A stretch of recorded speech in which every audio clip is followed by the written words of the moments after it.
Now, we're going to take an extra step right here. What we first of all need to do is reposition this one so that way it can actually be reached with a different laser port, because once you open this door, you need to bring this connector around and connect it all the way out there with the original connector which we placed. Now, unfortunately, I'm just really bad with positioning, and I don't know how connectors work sometimes, but just bear with me and we'll get through it eventually. And we're going to sprint all the way back in order to collect that secret star which I was referring to earlier. A funny thing that I can talk about on this particular world, some of the puzzles kind of got me a little confused at first. Like, as the more complex the puzzles get, the test playthroughs become more and more important each time. And well, I decided, I did one test playthrough, maybe I should just restore the backup and redo the puzzles again so that way I'll be set. And what happened was, my old data was sort of rewritten, and where I had previously left off originally, I only had 35 sigils, and after I did my second test playthrough, I ended up with the lowest backup being 36 sigils, and it happened to be that puzzle over there, which the game decided to save my progress on. And I don't want to do that.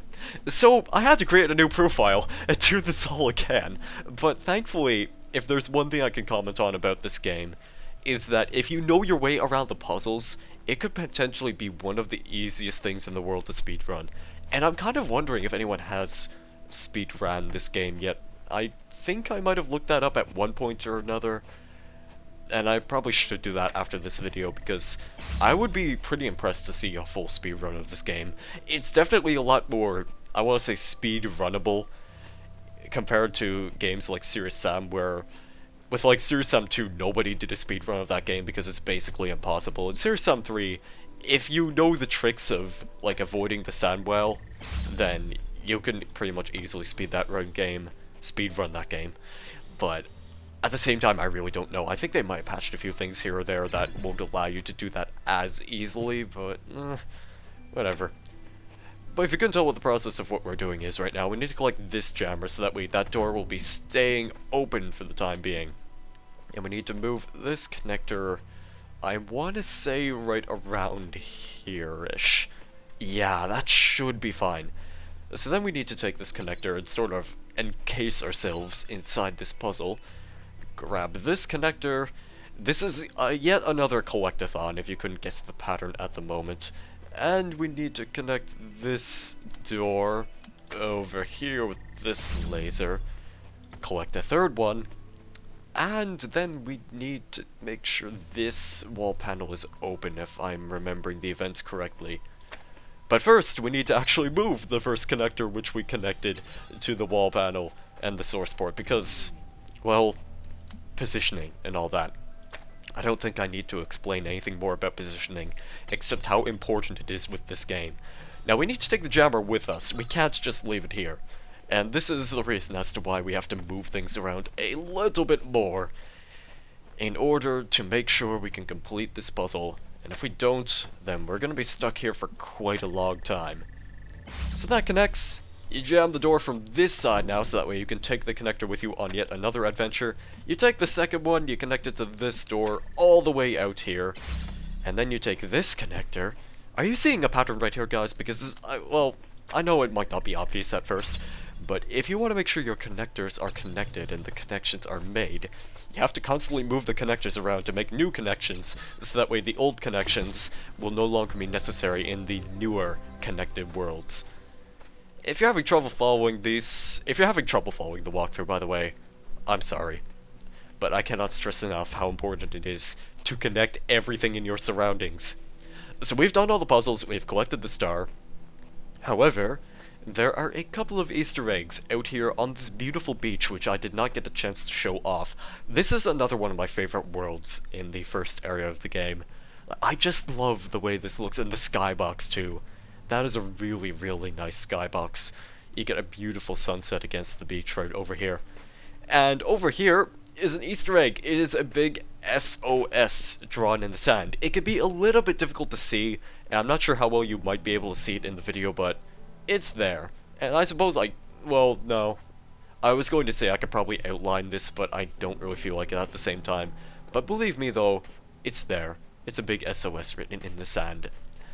And now we must sprint all the way across the beach in order to reach the second and final Easter egg of this area. And if there is one thing that I haven't introduced yet, is, well, I technically did introduce this, but if you start to wander out too far into an open world like this... Attention player, you have reached the edge of the map. There is nothing out here. Do not attempt to break the map. Do not attempt to slip through the cracks. Do not attempt to glitch the program. You have been warned. There are no invisible walls. To maintain map integrity, Crow Team will simply teleport you back to the beginning if you proceed. This has been an automated recording. Attention player. And that's basically the message you get if you wander out too far, courtesy of Serious Sam. Now then, we can actually continue on and find the Easter egg.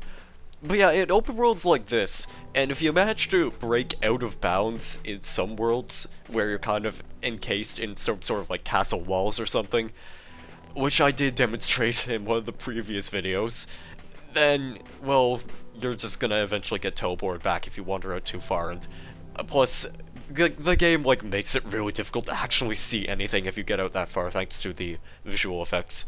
But there's a computer terminal over here.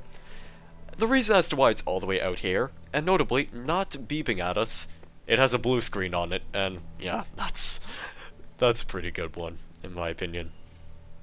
But that is all there is to show, and we actually have very convenient access back to where we started, just around this corner, between this little alcove of rocks, which again, looks really, really nice. I love this game. Anyway, as per tradition, I think we might have a message in the Milton Library Assistant computer before we leave, so we're probably going to go do that in just a second. And if not, then that is that. And it looks like such is not the case. And it's still glitching out on the screen. I'm not really sure why the game is doing that, honestly. Oh hey, another QR code. These spaces make no sense. I walk into a dead end and materialize in the garden. One is day, the other night. The space is not real. James 2, because 1 was taken. I love that name. And, yeah, that should actually be everything here for the time being. Let me just check the signs once more. Yes, everything has been completed. We even got the star. Let us leave this place. Bam! Owned to that like a boss. And you didn't even have to do any gladiatorial combat. You may think you're smart, but if you want to impress me, you need to face off in the arena against Ragnar the Conqueror in single combat to the death. Being good at solving puzzles won't do you a lick of good when you watch your entrails spill onto the floor like a 2-year-old throwing a plate of spaghetti off the table. But I digress. You got all the puzzle pieces here. Move along now. I hope that's going to be a fight in the next Serious Sam game. But anyway, that was basically all of the main worlds in this area complete. We still have this one hidden behind the pallets, and of course there's the Star World. And, well, currently we don't have access to the Star World because, guess what? We're missing one sigil. But we could probably take a look and see if that's hidden somewhere in this world. And if not, well, then we're just gonna have to go hunt for a star in a completely different area. But until then, thank you guys very much for watching. Have a great day or evening. And I guess I will see you in the next video. Goodbye.